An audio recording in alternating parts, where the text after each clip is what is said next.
Iya, oke, baik. Puji nama Bapak Yahweh. Sekali lagi sahabat shalom. Haleluya. Ya. Tema hari ini adalah dimurnikan untuk mempersembahkan korban yang benar kepada Bapak Yahweh. Ya, jadi saudara Bapak Ibu yang terkasih, dalam setiap pergumulan, setiap sabat, ya saya bertanya apa yang harus disampaikan saudara, dan memang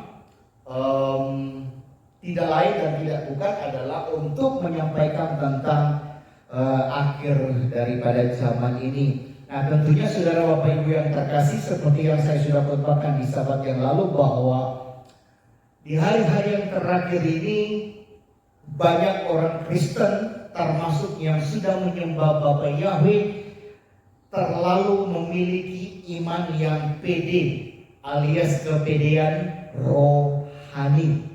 Ya. Kenapa? Karena doktrin yang ditanamkan dalam diri mereka bahwa mereka tidak akan pernah mengalami yang namanya masa suka.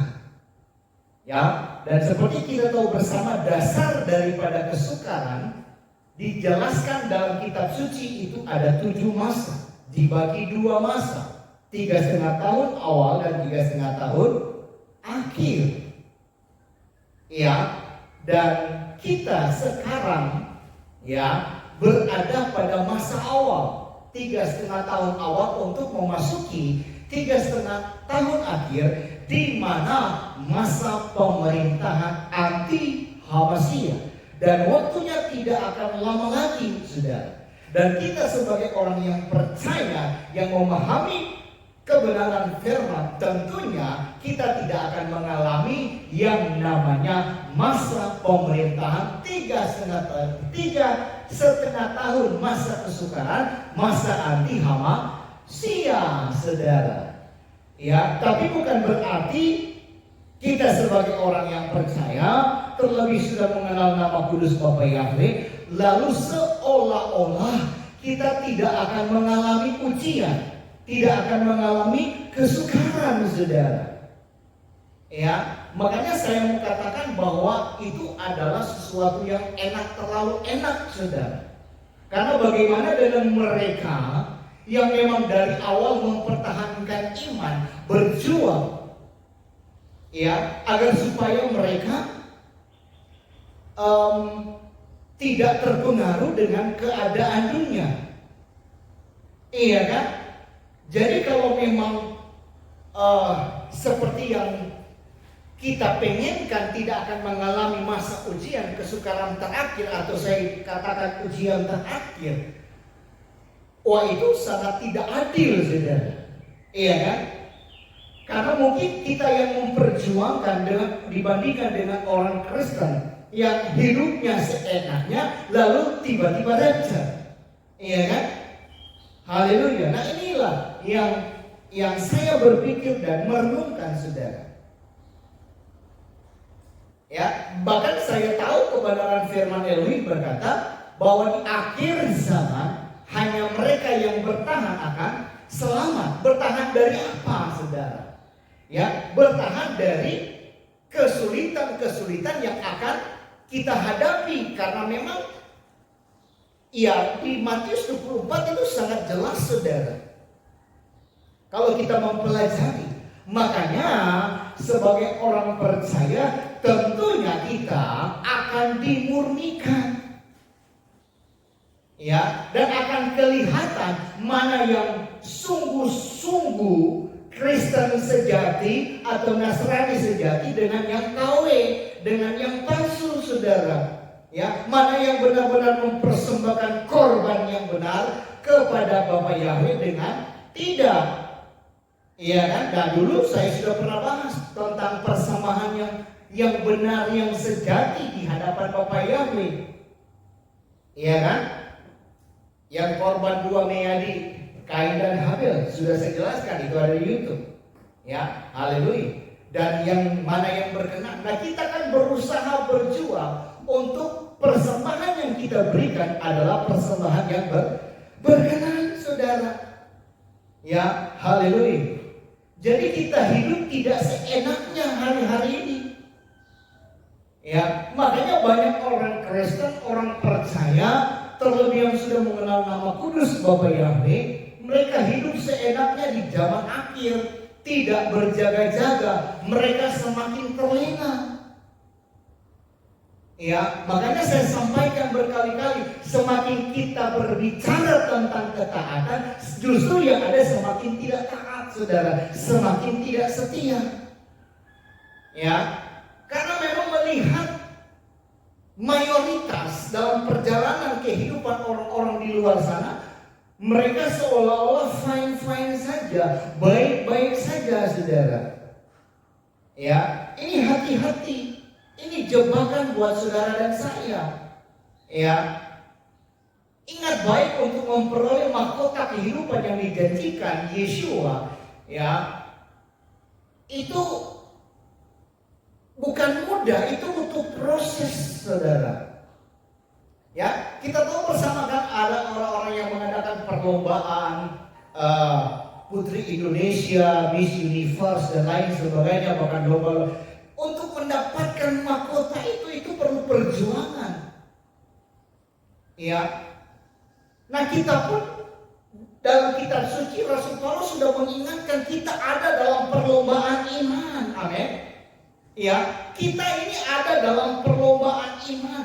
Jangan sampai langkah kita sudah mau finish, tapi karena terpengaruh dengan keadaan sehingga membuat langkah kita terhenti. Ingat baik, bukan langkah awal yang menentukan, tapi langkah akhir. Jangan sampai langkah kita itu berhenti di tengah jalan oleh karena keadaan. Ya, keadaan dunia. Ya, sebagaimana siapa itu yang tenggelam, saudara? Dia berjalan di atas air, tiba-tiba karena fokus dia kepada Elohim, tapi karena ada dia tidak lagi fokus dan akhirnya dia mulai tenggelam. Ya, saudara. Jadi saudara, Bapak Ibu yang terkasih, jangan sampai fokus kita mulai tidak fokus gitu loh. Karena kita mulai terpengaruh dengan dunia ini, saudara. Hati-hati. Ya, hati-hati. Saya bisa lihat jemaat hari-hari ini, saudara. Ya, ada yang betul-betul taat, setia, ada yang setengah, ada yang munah, ya kan, saudara. Iya kan? Haleluya. Jadi kelihatan, saudara Bapak Ibu yang terkasih. Ya, ada yang berubah-berubah, kadang jadi domba, kadang jadi kambing. Ya kan? Ini jemaat setengah kambing, setengah domba, jadi dombing, saudara. Ya. Ini berbahaya, saudara Bapak Ibu yang terkasih. Ya.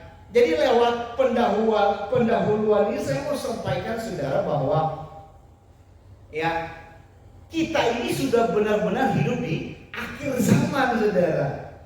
Ya, haleluya. Kita sudah warning. Selalu saya ibaratkan kita sudah ada di ruang tunggu. Ya, tinggal tunggu pengumuman. Ya, kalau saya sering naik pesawat, ada di ruang tunggu, tinggal tunggu panggilan tentang keberangkatan pesawat akan segera berangkat, saudara dipersilakan untuk naik ke pesawat. Ya, demikian pun kita ada di ruang tunggu dan sebentar lagi rapture terjadi, saudara. Ya, nah kita sudah ada di ruang tunggu, lalu kita keluar, nak belanja, nak ini, nak itu, ya ketinggalan, saudara. Karena sudah banyak orang-orang yang ketinggalan pesawat. Karena apa? Karena mereka tidak berjaga-jaga tentang waktu keberangkatan, saudara. Demikian pun di akhir zaman akan banyak orang yang tertinggal alias tidak rapture. Ya, haleluya. Kenapa saya katakan demikian? Karena banyak orang percaya, ya, tidak mau melewati proses pemurnian, saudara. Mereka lebih suka jalan pintas. Mereka lebih suka jalan instan. Ya, bahkan mereka lebih suka yang nyaman, saudara. Mereka ingin berkata, ya, mereka cuma maunya berkat. tapi tanpa kesetiaan. Ya, dulu kehidupan kita belum diberkati, luar biasa rajin ke gereja, rajin berdoa, bahkan mungkin nangis-nangis saudara untuk minta diberkati. Ya, ketika diberkati kesetiaan itu berubah saudara. Nah, ini kekristenan di zaman akhir demikian saudara. Mereka ingin berkat tapi tanpa kesetiaan. Ya, ingin kemuliaan tapi tanpa salib, tidak mau menderita. Sedangkan firman Elohim katakan, pikulah salib. Ya, pikul salib, sangkal diri. Bahkan mereka mau rapture, mau ikut pengangkatan tanpa melalui penderitaan. Wah, enak tenang saudara. Ya. Tapi perhatikan baik, dalam Maleakhi 3 ayat 3 katakan, ia akan duduk seperti orang yang memurnikan dan mentahirkan perak. Ia mentahirkan orang Lewi, menyucikan mereka seperti emas dan seperti perak, supaya mereka menjadi orang-orang yang mempersembahkan korban yang benar kepada Elohim. Nah, saudara, perhatikan kata-kata ini. Perhatikan kata-kata yang berkata ia akan duduk. Artinya apa? Bapa Yahweh tidak terburu-buru. Ya, dia sabar, dia teliti, bahkan dia serius di dalam memurnikan umatnya. Sama seperti seorang tukang perak yang duduk di depan api, mengawasi dengan cermat sampai perak itu benar-benar murni. Ya, luar biasa saudara. Nah, inilah gambaran yang tegas di mana pemurnian bukanlah pilihan, melainkan keharusan. Jadi memang wajib kita harus dimurnikan saudara. Ya, pemurnian bukanlah proses cepat, bukan kayak kita makan mie instan saudara.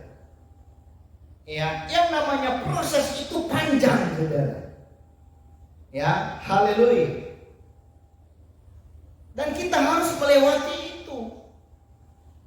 Ya, nah untuk masa kesukaran awal itu 3,5 tahun loh. Dan kita harus melewati masa-masa itu, masa-masa tersulit. Dan hari-hari ini adalah masa-masa tersulit. Saya nggak perlu panjang lebar jelaskan, saudara sudah tahu. Ya, tentang keadaan Matius 24 itu benar-benar tergenapi. Ya kan? Nah, kita akan menghadapi sekarang cuaca ekstrim.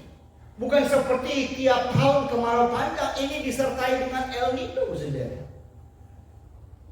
Kita sudah lihat bersama di bagian Eropa, hampir 10.000 mati, saudara.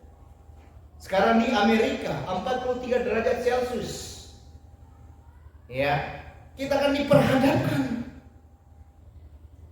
Ya, nah kalau kita tidak mempersiapkan diri, ya mati saudara. Ya, haleluya. Sekarang kita mau ngomong apa? Bagaimana persiapan kita untuk menghadapi? Sudah saya sampaikan berkali-kali. Ya, tinggal bagaimana sikap kita untuk menyikapi saudara. Ya, haleluya. Pemurnian bukan untuk menghancurkan, melainkan untuk menyucikan. Amin. Inilah kita dibentuk hari-hari ini saudara, menjelang kedatangannya. Ya.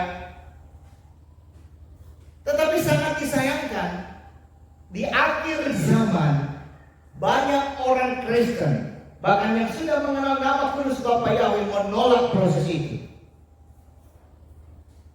Ya, karena yang saya katakan tadi, doktrin mereka saya sudah jadi orang percaya. Sudah didoktrin bahwa mereka aman-aman saja. Ya, bahkan bagi mereka tidak akan pernah mengalami kesukaran. Inilah iman kepedean yang begitu berbahaya bagi kehidupan mereka. Ya, saya sudah singgung di khotbah sahabat kemarin, saudara. Ya, mereka lupa bahwa firman Yesus berkata dalam Yohanes 16 ayat 33, dalam dunia kamu menderita penganiayaan, tetapi kuatkanlah hatimu, aku telah mengalahkan dunia. Kita tidak lagi dianiaya secara fisik, tapi dianiaya oleh tekanan-tekanan. Nah, saudara lihat hari-hari ini, jangan saudara pikir dengan orang yang mengalami tekanan mereka baik-baik saja. Ada berapa banyak orang yang mati karena tekanan hidup. Ada berapa banyak orang yang stres gila oleh karena tekanan hidup. Ada berapa banyak orang yang jadi pembunuh, mencuri karena tekanan hidup. Ya, ini realitas saudara Bapak Ibu yang terkasih. Jadi kita harus sadar. Jadi lewat pendahuluan ini saya menegaskan bahwa kita tidak bisa mempersembahkan korban yang benar kepada Elohim tanpa terlebih dahulu dimurnikan, saudara. Ya, kalau enggak kita akan menjadi orang Kristen yang memang agamawi, hidup tanpa pertobatan. Ya, tetapi apa yang kita persembahkan itu tidak berkenan di hadapan Bapa Yahweh. Ya, bahkan kita tidak bisa menjadi emas yang berharga tanpa terlebih dahulu melewati api ujian. Ya, saudara kan pekerja emas tidak akan memiliki arti sama sekali kalau tidak dibakar, betul? Ya, untuk memunculkan kemurnian berapa gram untuk saudara bisa menghasilkan uang, saudara. Dan itu diuji oleh api untuk memunculkan kemurnian emas tersebut. Nah, kita tidak bisa menjadi umat yang berkenan tanpa terlebih dahulu disucikan oleh darah Yesus. Ya, setelah disucikan ikuti proses. Makanya firman Elohim katakan tetap kerjakan keselamatan. Ya, jangan terpaku dengan pengajaran sesat yang berkata sekali selamat tetap selamat. Gak bisa, saudara. Ya, jadi kembali lagi, kalau kita menolak proses, berarti kita menolak rencana Bapa Yahweh, saudara. Ya, kalau kita menolak pemurnian, berarti kita menolak Hamasiah. Ya, haleluya. Berarti mereka, jelas saya mau katakan bahwa mereka sementara berjalan dalam sistem anti Hamasiah. Dan beberapa hari saya sudah posting, saudara. Ya, ada 6,8 juta manusia yang sudah masuk dalam data biometrik. Ya, dulu 5 tahun yang lalu di zaman COVID, puluhan juta bahkan ribuan yang sudah masuk di dalam vaksin. Ya, jadi sudah berapa banyak manusia yang sudah masuk dalam jebakan anti Hamasiah. Ya, dari zaman vaksin sampai zaman biometrik. Jadi jangan saudara pikir hanya karena vaksin, tidak. Tapi biometrik itu jelas Wahyu 13 tergenapi, saudara. Ya, vaksin itu adalah depopulasi. Ya, tubuhmu kuat itu ada jangka panjang 5 sampai 10 tahun. Kalaupun masih bertahan sampai hari ini berarti untuk dikontrol. Tapi kalau untuk biometrik, ya, untuk biometrik sekali lagi itu adalah pintu utama ya untuk kita dikontrol. Ya, dan sekarang saya sudah lihat datanya, tercatat 6,8 juta jiwa yang sudah masuk dalam biometrik. Dan angka itu akan terus bertambah, saudara. Ya, saya sudah pernah katakan ini, jikalau kita masuk ke dalam sistem, tidak akan pernah keluar lagi, saudara. Ya, ngeri. Ya, ngeri hari-hari ini, saudara. Kalau kita tidak berjaga-jaga. Nah, makanya lihat. Ketika saya posting, banyak yang terkejut, banyak yang bertanya. Ya. Makanya Hosea 4:6 berkata apa? Umatku dibinasakan karena tidak berpengetahuan. Karena menjadi orang yang masa bodoh, orang Kristen yang buta firman. Yang tidak mau belajar. Hanya lunak kepangan.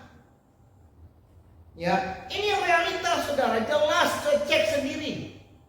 Ya, di Google 6,8 juta. Ya, yang sudah masuk dalam data biometrik, bahkan akan terus bertambah. Luar biasa. Dan saya pastikan mereka sudah masuk dalam total kontrol. Ya, haleluya. Ya, ingat baik biometrik sebagai pintu utama menuju anti Hamasi. Ngeri sekali, saudara. Ya, ngeri sekali. Seperti yang kata tadi, COVID, biometrik, luar biasa. Sudah berapa banyak jiwa yang masuk dalam jebakan, saudara. Ya, bersyukurlah saudara sampai hari ini. Ya, tapi sangat disayangkan. Sudah tahu kebenaran tapi tidak taat, tidak setia. Ya, lalu Anda terus berharap untuk rapture, belum tentu. Ya, haleluya. Makanya saya bilang hati-hati, saudara. Ya, jangan sampai kita terjebak dalam zona nyaman. Ya, tanpa saudara sadari, saudara sudah masuk di dalamnya. Hati-hati, saudara. Ya, haleluya. Oke, saya lanjut. Bagian yang pertama. Ya, bagian yang pertama saya akan bahas tentang perak. Perak sama dengan penebusan. Ya, firman Elohim dalam Maleakhi 3 ayat 3 berkata sekali lagi, ia akan duduk seperti orang yang memurnikan dan mentahirkan perak. Ya, perak di sini bukan sekedar logam.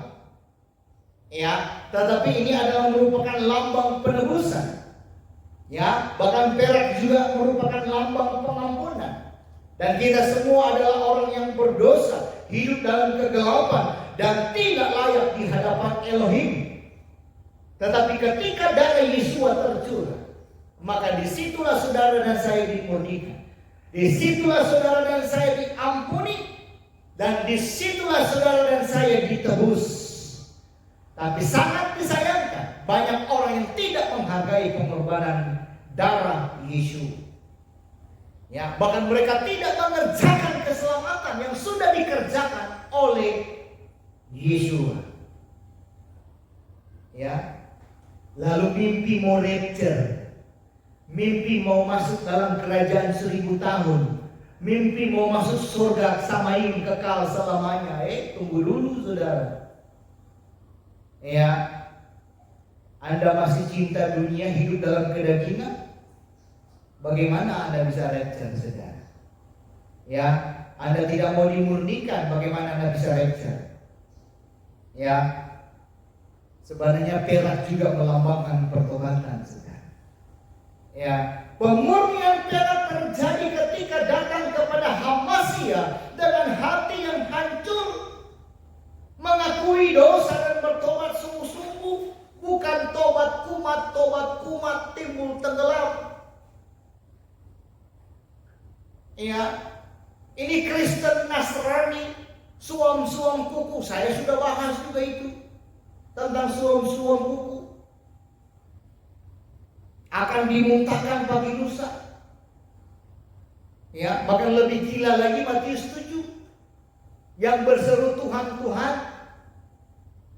Ya, ayat 22, para pendeta gembala mengusir setan demi namaku, bernubuat. Ayat 23 dia bilang apa? Aku tidak mengenal engkau apa? Pembuat kejahatan, saudara. Jadi jangan main-main. Ya, haleluya. Perak ini sebenarnya melambangkan kelahiran yang baru. Yang namanya lahir baru berarti hidup di dalam dosa. Ya, nah banyak orang percaya udah lahir baru tapi kembali lagi sama kayak babi kembali kepada kubangan. Udah dimandikan, udah bersih-bersih, laboh lagi, mandi lagi ke kubangan, mandi lucak lagi. Itu kan kelakuan babi, saudara. Ya, itu firman Elohim loh yang berkata, bukan saya. Ya, nah banyak orang Kristen, orang percaya pun demikian. Kembali ke kubangan. Padahal sudah dilahirkan kembali. Ya, jadi saudara, setelah ditebus, kita tidak lagi hidup dalam cara hidup yang lama. Dulu masih di ayunan setiap bulan perjamuan kudus nyanyikan, ku telah mati dan tinggalkan cara hidupku yang lama. Selesai perjamuan kudus keluar gereja labo lagi. Ya kan? Apa enggak dikatakan babi? Kembali kepada kubangan. Terlalu keras tapi ini firman. Ya. Gak jadi masalah, saudara. Ya. Makanya menyaksikan YouTube ini supaya Anda bertobat. Ya. Ngeri, saudara, Bapak Ibu yang terkasih. Ya. Seharusnya kalau kita sadar akan hal ini, memang manusia jatuh bangun itu biasa, tapi bukan berarti jatuh bangun terus, nggak sadar-sadar, nggak ada perubahan. Ya, haleluya. Ya, harus sadari, saudara, setelah ditebus kita seharusnya tidak lagi hidup dalam cara yang lama, melainkan menjadi ciptaan yang baru, hidup di dalam kebenaran. Tapi lagi-lagi saya katakan faktanya, banyak orang Kristen, termasuk yang sudah mengenal nama kudus Bapa Yahweh, tidak konsisten. Ya, tidak konsisten. On off, timbul tenggelam, tobat umat. Ya. Saudara, penebusan itu bukan hanya status yang sering Anda buat status di Facebook, di media sosial. Banyak orang puas hanya dengan berkata saya sudah ditebus. Udah ditebus tapi cara hidup masih cara hidup yang lama. Apanya yang ditebus? Ya, hello. Pertobatan itu bukan kata-kata, amin. Bukan kata-kata, tapi tindakan. Gak usah ngomong saya sudah ditebus, saya sudah bertobat. Tunjukkan lewat perilakumu. Baru orang akan bilang, oh iya ya, dia sudah bertobat. Ya, ngaku bertobat, hari ini bertobat, besok kumat, lusa bertobat, lusanya lagi kumat lagi. Apa yang kayak gitu, saudara? Ya, ingat baik, saudara, lahir baru bukan hanya sekedar teori. Ciptaan baru berarti hidup yang berubah. Dan pertobatan itu juga adalah perubahan. Dan saya mengatakan, ya, untuk bahasa sehari-hari, pertobatan itu adalah berubah setiap hari. Karena memang yang namanya bertobat nggak mungkin langsung memutarbalikkan telapak tangan, tapi ada upaya, ada usaha. Ya, dengan tuntunan kekuatan dari Ruach HaKodes akan memampukan kita untuk menuju kepada pertobatan yang sejati. Ya, sangat disayangkan sudah mengenal nama kudus Bapa Yahweh. Ya, sudah rajin ibadah di dalam kehilat luar biasa. Ya, ketika bergaul dengan pangan, dia tadinya domba jadi kambing lagi. Ya, tidak konsisten, saudara. Ya, sekali lagi ciptaan baru berarti hidup yang berubah. Ya, semakin mendekat kedatangan Bapa Yahweh, semakin laboh, semakin menunjukkan sikap yang sebenarnya, tidak berubah, saudara. Ya, berubah itu hanya sekedar pengakuan di mulut. Ya, apa kata 2 Korintus 5 ayat 17? Jadi siapa yang ada di dalam Hal-Masiyah, ia adalah ciptaan baru. Yang lama sudah berlalu, sesungguhnya yang baru sudah datang. Ya, bahkan dalam Yakobus 1 ayat 22 dikatakan, hendaklah kamu menjadi pelaku firman dan bukan hanya pendengar. Amin. Haleluya. Ya, saudara, realita di zaman akhir di mana mereka tahu Elohim, tahu nama kudus Bapa Yahweh, tetapi hidup mereka tidak mencerminkan kekudusan. Ya, mereka mengaku percaya kepada Bapa Yahweh, tapi menolak proses pemurnian. Ya, mereka ingin berkat, tetapi tidak mau taat, saudara. Seperti yang saya katakan tadi, dulu belum diberkati ngemis-ngemis, minta-minta, nangis-nangis. Ketika diberkati, nah kan, gak taat lagi, saudara.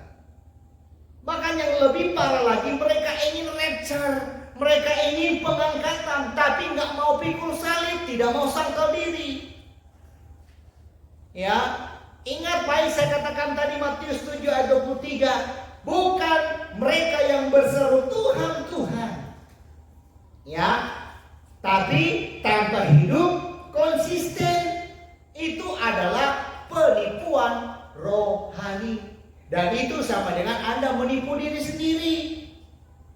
Ya, jelas kita ditolak nantinya. Dalam Matius 7 ayat 23. Aku tidak mengenal engkau pembuat kejahatan. Ya, nama Tuhan, nama kudus Bapa Yahweh itu bukan sekedar diucapkan. Ya, tetapi harus dihidupi dengan ketaatan setiap hari, saudara.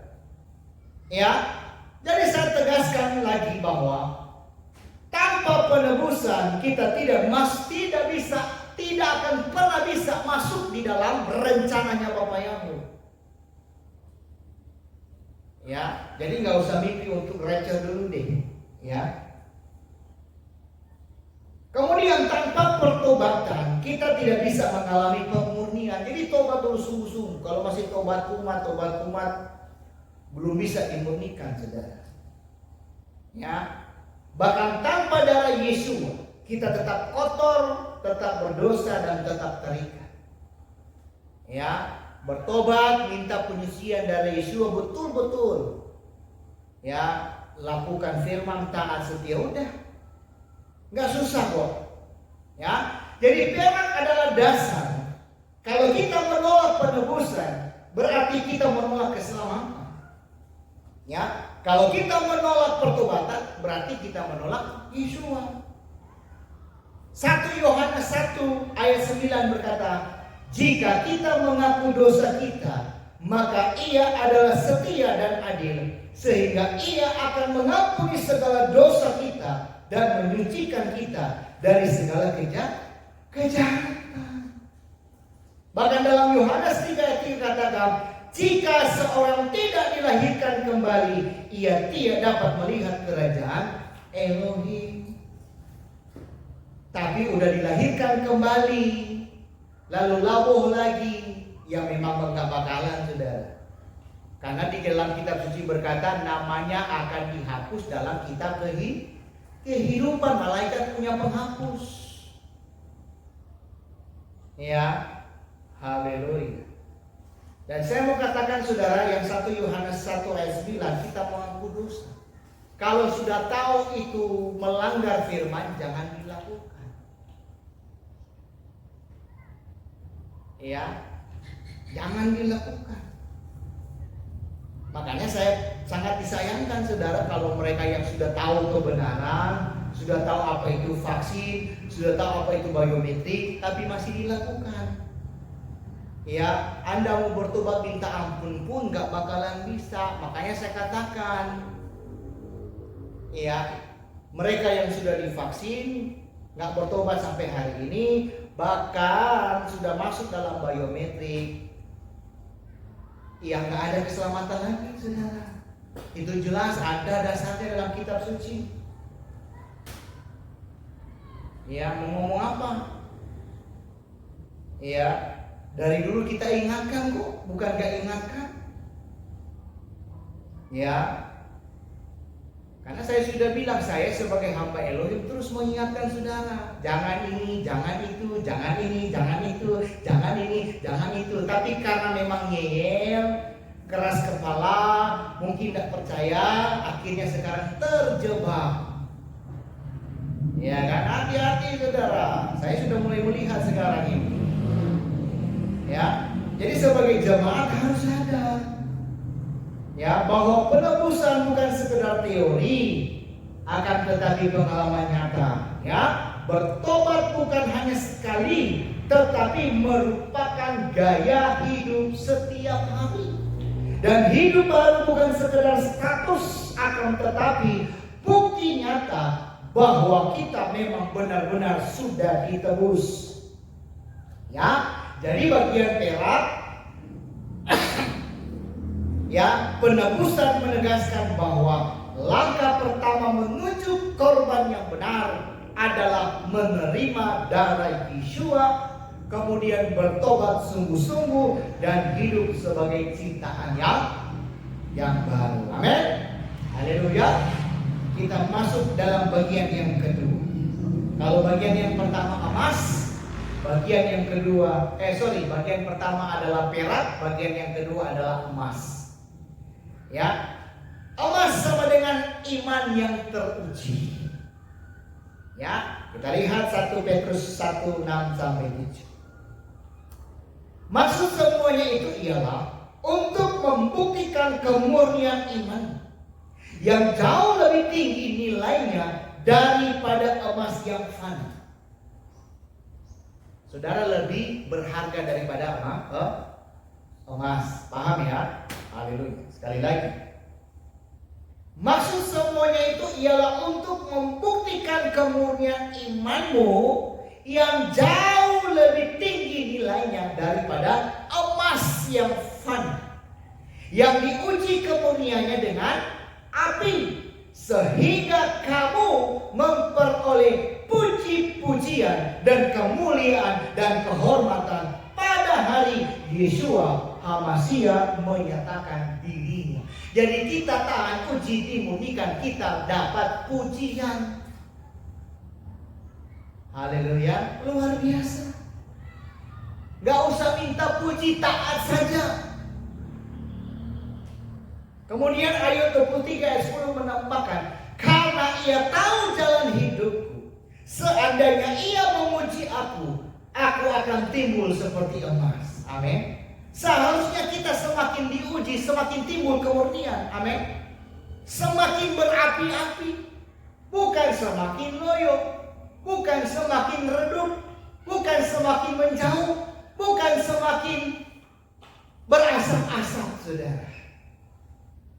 Ya, tapi memang nggak salah juga sih. Bukan cuma di kita, hampir semua, mau ayunan, mau penyembah Bapa Yahweh sudah demikian. Karena firman Elohim digenapi. Banyak yang tidak mempedulikan agama, tergenapi firman Elohim. Jadi sudah gak heran beribadah cuma orangnya sedikit. Ya, karena sudah gak heran semuanya digenapi, harus digenapi. Dan saya sadar betul akan hal itu. Ya, haleluya. Jadi saya tidak terlalu ibaratnya kayak gembala-gembala lain, terlalu galau, jemaat sedikit, gak peduli.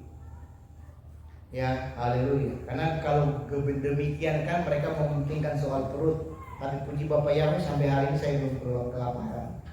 Ya kan? Haleluya. Jadi saudara, emas adalah gambaran iman yang sudah melewati ujian. Amin. Ya. Nah, ini baru bisa ngejar, saudara. Kalau kita sudah melewati kesukaran, kemurnian itu, nah itulah rapture. Amin. Ya. Yang mau enak tanpa ujian, enak aja. Iya kan? Banyak di luar sana yang taat sampai hari ini. Ya, saya katakan dari awal, ya, dengan ujian-ujian yang dia harus lewati tanpa kompromi. Ya, itulah yang diperhitungkan. Dan itulah yang layak receh. Bukan yang instan, iman kepedean. Ya, mari kita lihat ya, kita lihat tentang proses iman yang teruji. Ya, saya mau katakan ujian adalah keharusan. Amin. Sama seperti emas. Saya mau tanya, apakah emas bisa murni tanpa api? Apakah saudara bisa jual emas tanpa dimurnikan dulu? Apakah toke menerima? Apakah toko emas menerima? Ya nggak bisa dong. Saudara harus tempa dulu, bakar dulu, betul? Muncul kemurniannya baru Anda bisa jual. Ya, haleluya. Jadi emas tidak bisa murni tanpa api.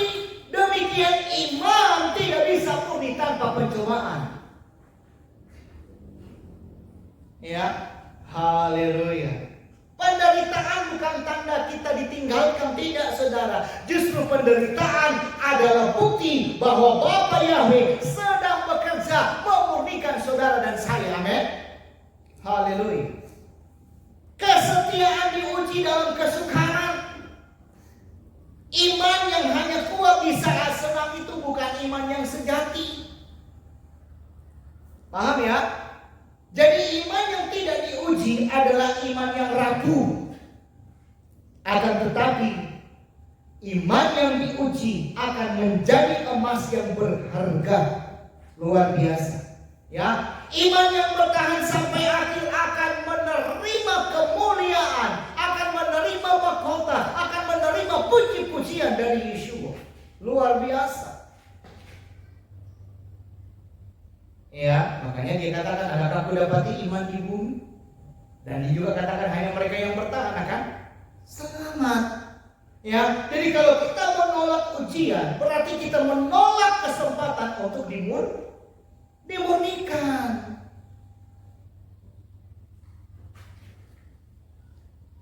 Ya, saya melihat sekarang memang nggak mau dimurnikan, saudara. Ya, memang sudah di bawah arus dunia, saudara. Ya, ketika hidupnya mungkin merasa mulai diberkati, nggak mau susah-susah sekarang, saudara. Semua sudah terpenuhi, ya kan? Seisi rumah terpenuhi, sekarang memenuhi keinginan daging dari ujung rambut sampai ujung kaki. Sekarang, dulu bersusah payah, ada acara, ada apapun turun tangan. Sekarang catering, wis luar biasa, saudara. Kadang nggak mau tangannya kotor, lecet, kena luka, kan apalagi kukunya udah disemir-semir, nggak mau repot lagi. Ya, ngeri hari-hari ini, saudara. Ya, ngeri. Haleluya. Kalah-kalah dari Inul Daratista, saudara. Seorang artis besar tapi masih turun dapur juga, saudara. Ya. Saudara Bapak Ibu yang terkasih, kalau kita menolak penderitaan, berarti kita menolak proses emas, saudara. Ya, haleluya. Yakobus 1 ayat 2-3 katakan demikian, anggaplah sebagai suatu kebahagiaan apabila kamu jatuh ke dalam berbagai-bagai pencobaan, sebab kamu tahu bahwa ujian terhadap imanmu menghasilkan ketekunan. Amin. Ya. Semakin dicoba, semakin mengalami kesusahan, kesulitan, kesukaran, semakin tekun kita. Bukan semakin kendor. Ya, Roma 5:3-4 katakan demikian. Kesengsaraan menimbulkan ketekunan, ketekunan menimbulkan tahan uji, dan tahan uji menimbulkan pengharapan. Ya, orang-orang yang nggak tahan uji nggak akan ada pengharapan. Siap diuji, amin. Siap dimurnikan, amin. Haleluya. Ya kalau saya percaya ada beberapa jemaat yang memang tidak diragukan lagi proses pemurnian. Tapi terus belum, jangan berhenti. Ya, jadi sebagai jemaat harus belajar melihat, harus belajar melihat bahwa pencobaan bukan sebagai musibah. Ya, harus belajar melihat apa yang saudara hadapi hari ini. Ya, pencobaan apapun itu bukan sebagai musibah, tetapi apa? Sebagai proses pemurnian. Amin. Jadi jangan lari dari kesukaran. Semakin ada masalah, semakin dekat dengan Bapa Yahweh. Bukan lari dari masalah, saudara. Ya, lari dari kesukaran. Hadapi dengan iman. Amin. Ingat, emas tidak pernah terbentuk tanpa api. Begitu juga iman tidak akan pernah matang tanpa ujian. Ya. Jadi bagian emas adalah iman yang teruji, menegaskan bahwa setelah kita ditebus, ya, berbicara perak tadi, kita harus siap masuk ke dalam proses ujian iman. Ya, karena tanpa ujian iman kita tidak akan pernah murni. Ya, jadi iman yang sejati bukan iman yang instan, akan tetapi iman yang tahan uji, iman yang tetap setia kepada Bapa Yahweh sampai Maranatha. Haleluya. Ya. Paham sampai di sini, amin? Bagian yang ketiga, kalau begitu. Bagian yang ketiga, kita tadi sudah bicara perak, kita sudah berbicara tentang emas, dan yang bagian ketiga, korban yang benar. Ya, korban yang benar adalah hidup yang berkenan. Amin. Ingat Kain dan Habil, ya. Maleakhi 3 ayat 3 tadi menegaskan bahwa setelah orang Lewi dimurnikan seperti emas dan perak, barulah mereka mempersembahkan korban yang benar kepada Elohim. Artinya korban yang benar bukan sekedar ritual, bukan sekedar persembahan materi, akan tetapi hidup yang sudah dimurnikan. Amin. Haleluya. Itulah Roma 12 ayat 2, persembahkanlah tubuhmu sebagai persembahan yang hidup, yang berkenan dan yang sempurna di hadapan Bapa Yahweh. Tapi itu kalau hidupmu sudah dimurnikan. Ya, hidup masih cacat celah, masih penuh dosa, apa yang mau dipersembahkan? Iya kan? Ya nggak bisa, saudara. Ya, haleluya. Saya bacakan ya, Roma 12 ayat 1. Persembahkanlah tubuhmu sebagai persembahan yang hidup, kudus, dan berkenan kepada Elohim. Itu adalah ibadahmu yang sejati. Nah, kita lihat makna korban yang benar yang pertama. Korban yang benar adalah hidup kudus. Ya, hidup kudus berarti tidak bercampur dengan dosa, tidak kompromi. Berarti hidup yang dipisahkan untuk Elohim, Bapa Yahweh. Amin. Nah, kita hari-hari ini memang gak mau dipisahkan. Memang nyan dengan dunia, saudara. Ya, yang kedua makna korban yang benar. Yang kedua, korban yang benar adalah iman yang teguh. Ya, iman yang teguh adalah iman yang tetap berdiri di tengah pencobaan. Ya, apalagi di zaman akhir ini, iman yang tidak goyah oleh sistem dunia. Ya, terus perhatikan di komentar-komentar tuh. Ada yang bilang, ya kalau nggak isu sistem ya kita mau gimana lagi katanya. Kita akan kembali ke zaman purba. Ya memang benar. Ya ketika minta saran, ketika disarankan, ya bagaimana kami orang Nese, kami hidup di kota begini, begitu. Bagaimana mungkin kami bisa ke desa, bagaimana mungkin kami bisa ke kampung, ya.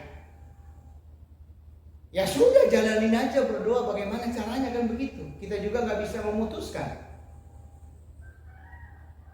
Ya, makanya kan saya bilang persiapan itu butuh proses yang panjang, bukan udah tiba waktunya, udah makin genting lalu Anda kalut. Ya kan? Sekarang kan mereka mulai kalut sekarang, saudara. Mulai kalut sekarang, sudah mulai menyadari tapi hampir terlambat. Sebenarnya belum terlambat. Kalau mereka orang yang berduit, kalau orang yang pas-pasan bagaimana? Sangat disayangkan, kan begitu, saudara. Banyak. Nah, kita di desa begini masih lalai karena mungkin masih merasa jauh. Hati-hati, saudara. Ya, memang akan sangat berdampak, dan dampak itu akan begitu terasa itu di kota ketimbang kita di kampung. Tapi ingat baik, sistem itu yang namanya sistem bukan hanya di kota, itu akan menyeluruh, merembet, saudara. Kalau di kota sudah jalan berarti sampai ke desa, namanya jaringan, namanya sistem. Ya, lalu Anda masih lalai, lengah, nanti dulu, masa bodoh, hati-hati, saudara. Ya, ingat baik, orang kota sudah kalut hari-hari ini, saudara. Ya, mereka mulai disadarkan hari-hari ini. Nah, kita udah sadar masih belum ada persiapan yang matang, ya salah sendiri juga. Ya, haleluya. Ya, jadi makna korban yang benar yang kedua adalah iman yang teguh, iman yang tetap berdiri di tengah pencobaan, iman yang tidak goyah oleh sistem dunia. Yang ketiga, korban yang benar adalah hati yang murni, bukan sekedar kata-kata, tetapi hati yang sungguh-sungguh mengasihi Bapa Yahweh. Ya, hati yang sungguh-sungguh, bukan cuma di mulut nyanyikan pujian, ku mau cinta Yesus bohong. Ya kan, tanpa disertai ketaatan dan setia, mana mungkin Anda bisa cinta.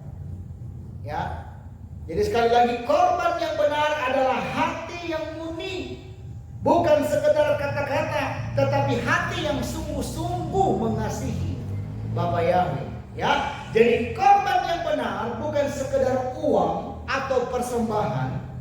Ya, kalau hati kita kotor, persembahan itu nggak akan berkenan. Ya, korban yang benar bukan sekedar hadir di gereja, bukan sekedar hadir di kehilat. Kalau hidup kita tidak taat, ibadah kita hanyalah formalitas. Itulah agamawi. Ya, korban yang benar adalah hidup yang dipersembahkan setiap hari. Artinya hidup yang taat, hidup yang konsisten, bahkan hidup yang mau dimurnikan. Amin. Haleluya. Ya. Jadi kalau kita menolak hidup kudus, berarti kita menolak korban yang benar. Ya, kalau kita menolak taat, berarti kita menolak Yeshua. Udah itu intinya, sudah. Mazmur 51 ayat 17 katakan, korban sembelihan kepada Elohim ialah jiwa yang hancur, hati yang patah dan remuk, tidak akan kau pandang hina, ya Elohim. Kan itu ada lagunya. Tak kau pandang hina hati yang hancur. Ya, sampai dibuatkan lagu, sudah. Ibrani 13 ayat 15, sebab itu marilah kita oleh Yeshua senantiasa mempersembahkan korban syukur kepada Elohim, yaitu ucapan bibir yang memuliakan namanya. Ya, firman Elohim katakan, mengucap syukurlah dalam segala keadaan, memuliakan Bapa Yahweh dengan bibir kita, dengan ucapan syukur, bukan dengan sungguh-sungguh. Ya kan?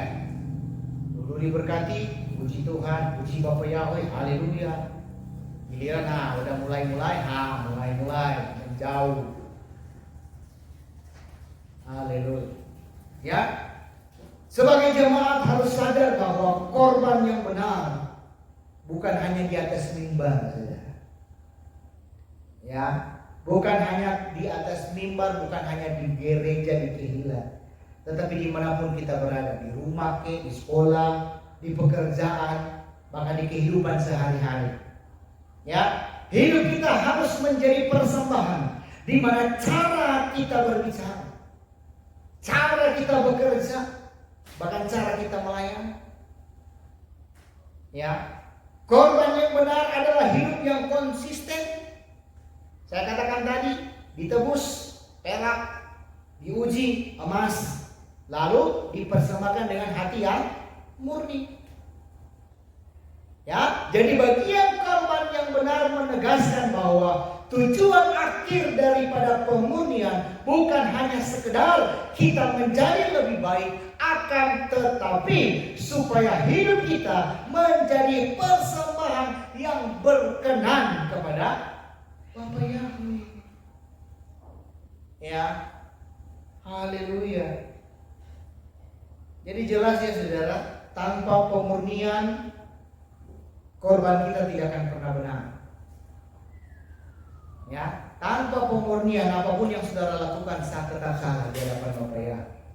Ingat Kain dan Habel ya? Nah itu dia. Bahkan tanpa ketaatan, ibadah kita nol besar. Ya, tanpa ketaatan ibadah kita hanya kosong, hanya ritual, hanya agamawi. Ya, korban yang benar adalah hidup yang dipersembahkan sepenuhnya, bukan setengahnya, sepenuhnya kepada Bapa Yahweh. Amin. Haleluya. Yang terakhir, bagian terakhir keempat, bahaya iman instan. Ya, hati-hati ya. Bahaya iman instan. Banyak orang Kristen di zaman akhir terjebak, bukan cuma orang Kristen yang sudah mengenal nama kudus Bapa Yahweh. Ya, mereka terjebak dalam iman yang instan. Seperti saya katakan tadi, mereka sudah didoktrin, mereka percaya dengan iman mereka, dan mereka percaya mereka pasti aman. Ya, mereka percaya mereka sudah ditebus, maka mereka percaya mereka tidak akan mengalami kesukaran. Dan iman kepedean mereka adalah pasti rapture. Jadi mereka tidak akan pernah takut yang namanya penderitaan, saudara. Karena mereka pikir mereka tidak akan mengalami. Nah inilah yang saya katakan iman kepedean. Iman yang terlalu percaya diri, tetapi nol besar, kosong dari keteguhan. Lihat saja nanti ketika belum rapture, semakin sulit apa yang akan terjadi dengan kehidupan mereka. Teriak-teriak, nangis-nangis. Ya, ujung-ujungnya nyalakan Yesus, nyalakan Elohim. Oh ya Tuhan dah adil. Iya kan? Ya. Perhatikan baik, Yesus sendiri berkata dalam Yohanes 16 ayat 33. Ya, saya bacakan lagi, di awal sudah saya bacakan kembali. Dalam dunia kamu menderita penganiayaan, tetapi kuatkanlah hatimu. Aku telah mengalahkan dunia. Yesus sudah mengalahkan dunia. Artinya penderitaan bukan tanda berarti kita ditinggalkan, tidak.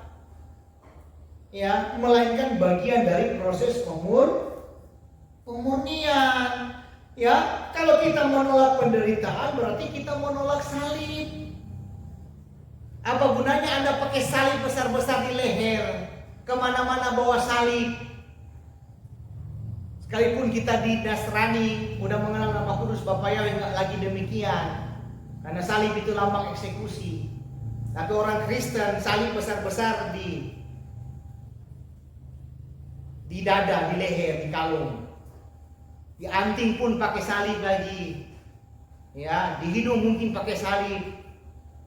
Tapi nggak mau pikul salib, kan aneh. Ya, banyak orang Kristen aneh-aneh hari ini juga. Ya, haleluya.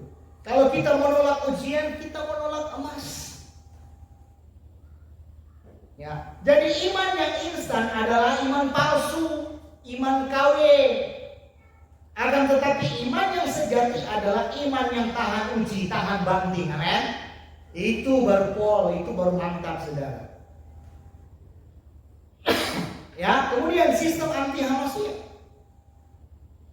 Bahaya besar lainnya adalah sistem dunia yang sedang mempersiapkan untuk menolak Yeshua, untuk menolak Bapa Yahweh. Ya, sistem ini bukan hanya tokoh, tetapi cara hidup yang menolak salib, menolak pemurnian, bahkan menolak kebenaran. Ya, orang yang hanya mengejar kenyamanan dunia tanpa sadar mereka sedang berjalan dalam sistem anti Hamasiyah. Ya, sebagai contoh nyata, ya, mereka sudah masuk dalam sistem biometrik. Saya sudah katakan tadi ada 6,8 juta jiwa. Ya, yang biometrik, belum yang vaksin. Wah, ngeri sekali sudah. Ya, haleluya. Ya kan? Ya, mereka sudah masuk di dalamnya menuju kontrol global. Dan Wahyu 13 lagi-lagi dikenapi. Nah, itu kan sudah dicatat, sudah dinubuatkan. Ya, bahkan orang non Nasrani pun terheran-heran dengan nubuatan kitab suci Wahyu 13. Karena mereka melihat kok ada kesamaan Wahyu 13 dengan yang terjadi sekarang. Sekalipun di dalam Islam sendiri ada kitab Injil, saudara. Ya, dan mereka percayakan itu karena nubuatan Wahyu 13 menubuatkan tentang tanda dan sistem yang akan mengikat manusia. Dan itu bukan dongeng, bukan teori, tetapi itu realita yang sedang dipersiapkan.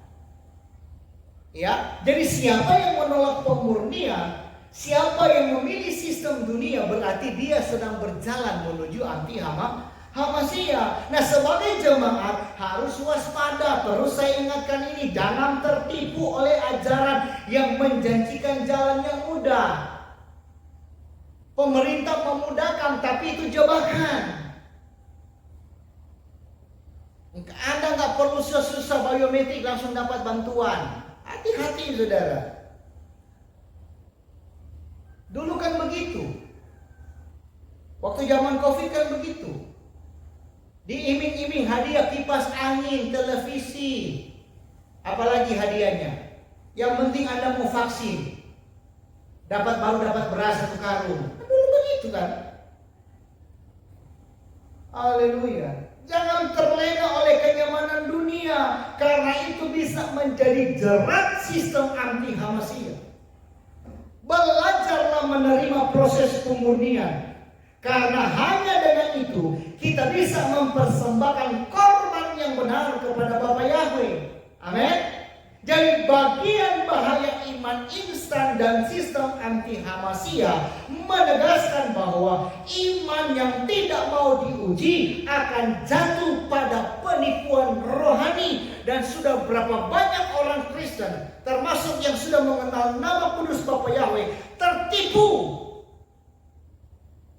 Ya, dan orang yang menolak proses pemurnian tanpa sadar, mereka sedang masuk ke dalam sistem dunia yang menolak anti Hamasiyah. Makanya mereka sekarang bengong.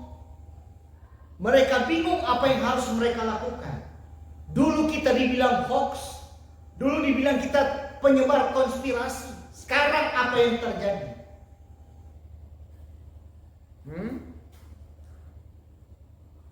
Mau bilang nasi udah jadi bubur. Ngeri kan? Haleluya.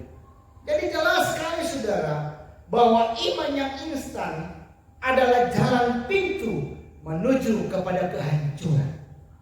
Ya, dan sistem anti Hamasiyah adalah merupakan jebakan di akhir zaman. Ingat baik, hanya iman yang murni, hanya iman yang taat dan setia kepada Bapa Yahweh, mereka itulah yang akan dan mampu bertahan sampai akhir. Sampai nafiri Elohim berbunyi dalam awan-awan kemuliaan dan Bapa Yahweh datang dalam awan-awan untuk menjemput saudara dan saya. Amin. Itu baru benar. Haleluya. Sudah siap dijemput? Berarti sudah siap dimurnikan. Amin. Haleluya. Dan sebagai penutup dan juga ajakan untuk kita. Ya, jadi saudara Bapak Ibu yang terkasih, seluruh firman yang kita dengar hari ini, ya, membawa kita kepada suatu kesimpulan besar di mana hidup Kristen, hidup kekristenan bukan jalan yang instan, melainkan jalan pemurnian. Ya, perak berbicara tentang penebusan di mana ditebus oleh darah Yesus. Sedangkan emas berbicara tentang iman yang teruji, di mana kita dimurnikan melalui pencobaan dan juga penderitaan. Hasilnya adalah korban yang benar, di mana hidup yang kudus, iman yang teguh, hati yang murni, itulah yang berkenan di hadapan Bapa ya. Tetapi realitanya banyak orang Kristen, ya, dan juga yang mereka yang sudah mengenal nama kudus Bapa Yahweh menolak proses ini. Ya, mereka selalu berkata, ya, mereka ingin berkat tapi tanpa salib. Mereka ingin pengangkatan tapi tanpa penderitaan. Mereka ingin kemuliaan tapi tanpa pemurnian. Tanpa sadar, saya katakan kembali, tanpa sadar mereka sedang berjalan dalam sistem anti-Hamasi. Ya, firman Elohim menegaskan dalam Wahyu 2 ayat 10 dikatakan, hendaklah engkau setia sampai mati, dan aku akan mengaruniakan kepadamu mahkota kehidupan. Amin. Haleluya. Jadi kalau kita menolak proses, berarti apa? Kita menolak rencana Bapa Yahweh.